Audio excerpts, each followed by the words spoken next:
सानो सानो घर छ मेरो रुद्रपुरको गाउँमा।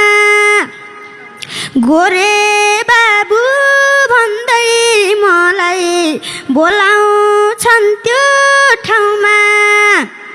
नामले पाको कामले पाको कामी दाइको छोरो। ए नलाउ माया नखाम कसम नै मेरो मोरो साइली। ए साइली मसँगै जान्छौ र मैले छोको खान्छौ र। ए साइली मसँगै जान्छौ र मैले छोको खान्छौ र। धन्यवाद।